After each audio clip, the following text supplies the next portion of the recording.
jumping out and talking a lot. I'm not pointing at any fingers in it, but and then there's always some people who just like sit there like timid, and there's going to be people in the middle, right? So that's one element of your personality, and the other one is your sensing or your intuition. So sensing is that's the difference between whether your intuition works differently or you use your senses. So sometimes we have to see something physically. That's where you have to see something physically, or when there's other people who are a bit use a bit of intuition and say, you know what, gut feeling, kind of saying, not sure about that. And the other one's thinking versus feeling. So there's whether we use our thought process or whether we use our emotions.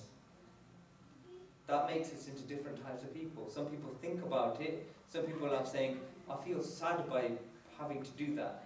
So they're more driven by that sadness. Where the other people can think and say, I know I'm feeling sad, but they can use their thinking to get past something. And the other one is judging versus perception. So making a judgment, or whether you like how you perceive what you're perceiving. So use these four kind of areas, and you end up in these kind of things. And when you get skin of cat, I don't. Just to clarify, I don't think anyone is specifically one thing and they're all is that thing. But I think we're predominantly one thing. And we default to that thing. And it's many different, and it doesn't mean anything's bad. It doesn't make you don't end up in there's some samosa level and there's some next level. It isn't like that. Huh? What it is, it just means everyone's different. And we look at this, an inspector, a protector, a counsellor, a mastermind, a crafter, a composer, a healer, architect, a promoter, a performer, champion, inventor, a supervisor, provider, teacher, and a field marshal. Huh? Now, we just break this. There's too many, 16. So they're broken down into 8 and give you a rough idea. Now, some people, if you end up with an ESFJ or an ENFJ, and that's what these tests give you, they just give you 4 letters, and you can just compare what it's against. That's a coach type person, people-oriented, motivator, build, personal relationship, likable.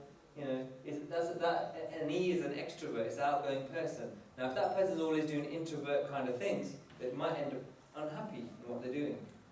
And sometimes you might have a career like that where the person's outgoing, but they're doing a very kind of a sit in the corner and do this job kind of thing. And I'm not trying to redirect anyone's careers, by the way. We're just talking about happiness. We're saying that scary. When we do this, and I'm more focused on seva. When we come to do seva, everyone works in different ways. For instance, there's some people who will never sit on a stage. There's other people who want the trophy off the stage. You know?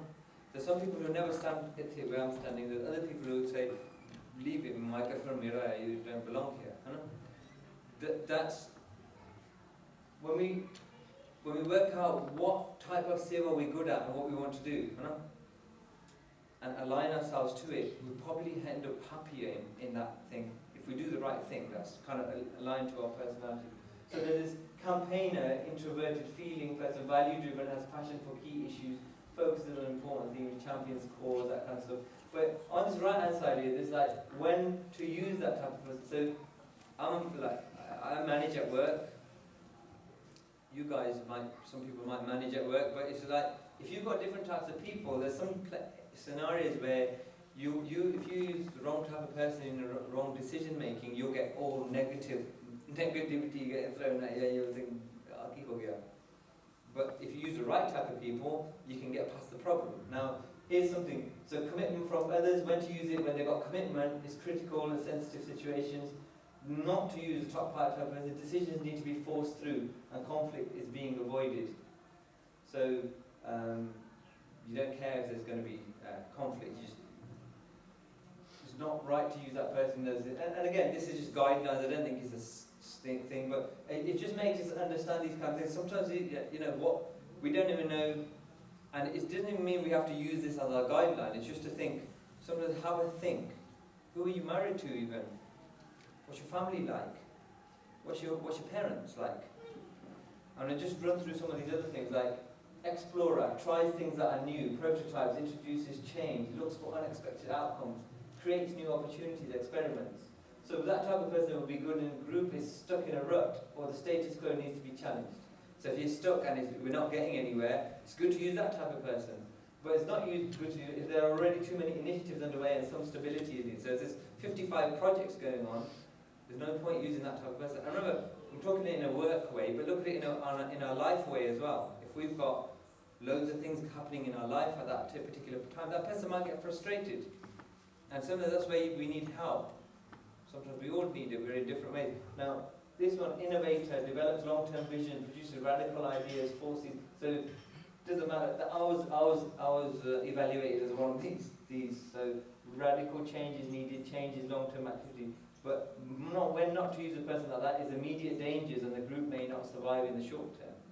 So if you've got quick things that need doing, it's not good to use that type of person.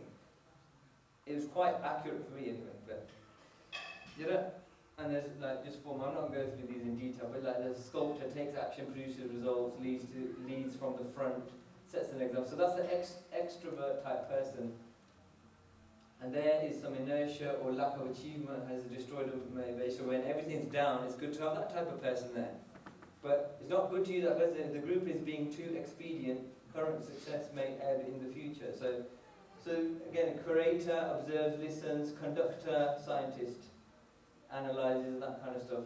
But what we find, I mean, even if we ignore the detail of that, there's 4 levels of that. Even just on a basic level, someone who's an introvert, someone who's an extrovert, sometimes that's someone who likes outgoing stuff, they like talking, they like being in a group. That even those 2 differences, you'll probably notice it in your friends, you might notice it in the people you know. Even those kind of things, it's what do you enjoy as a person? And it's to get involved in those kind of things in your life, when we talk about happiness and that kind of stuff. So what makes you happy? Going back to our topic of happiness, think about something that you did that made you happy. So if you guys think about it, I mean, I've mentioned this before, I've spoken to people, one basic question I've asked them, in the last 5-6 months, think of all the things that make you happy, and I've had people sitting there going like that. That's really, really sad state of affairs. And so, when we think about something that makes us happy, why did you love doing that thing? Why have you stopped? If you stop doing it, what happiness are you making time for? What happiness would you like to make time for? And think of something that makes you lose track of time. And what is it? If you're doing something and you lose track of time, that means it's a really enjoyable thing. Those kind of things tend to be our films and all that kind of stuff. But imagine if one day it was like you're doing your Simran and you got lost track of time. Imagine one day you was Kirtan and you think, where's 1.5 hours gone? Imagine one day it was your sport. Imagine one day you're sitting in Sangat and there's a Kirtan going on here and you just think, oh my gosh, where's 4 hours gone? Now, we go back to our history, when we think about Sainai is a Bhagat whose Bani is included in Guru Granth Sahib. Now Sainai, Bhagavadashi writes about him. Sainai actually was, his Sadh Sangat came to his house. He was the masseuse or Ram massage Kadasi Rajanu of his own whole village, of the area. He used to massage him at night time. What it was, the Sadh Sangat came to his house. Sadhu aa into the village and he got well happy. He goes, Sangat aa gayi, they're going to do Kirtan. They sit in his house, they're doing Kirtan, he's like lost. He lost track, he didn't know where he was. He lost total track of time. The time finished and the sadhu said, bye, we're going, we have to go. Sadhu, he got really upset. Sadhu jananu bida kiti, bida means bye-bye kiti. Then he looks and he goes, he's missed his job. Now, usually when we talk about, I think we covered it last year, we talk about Amritullah waking up early, we say, that doesn't matter that much, but we get to job on time, Now he's got to the state where he's missed his job. He didn't even realise. And he's thinking, I'm going to get shot now. So he goes back to the Raja, and he's there, and he's about to say sorry, and the Raja comes and hugs him.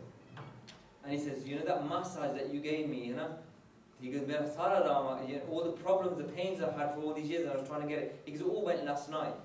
And he didn't understand. He goes, I went there. Because I didn't do that. And that's where Gurbani tells us, Vaiguru went there and did it himself. And ਉਹਨੂੰ ਰਾਜੇ ਨੂੰ ਨਹੀਂ ਪਤਾ ਲੱਗਾ that he went and did the seva of ਜਿਹੜਾ ਉਹਦਾ servant he went and did seva for him so that he wouldn't get into any problem. And this happens with Gursikh. We had it with Gursikhs who had it here recently as well. They might be at work and they've not been able to do it, and the manager came up and patted him on the back as what an awesome job that was. He goes, I didn't do it. He goes, yeah. Manager goes, yeah. You know, the gun was done, you know? And so it's when we ask that question, when we want to be happy.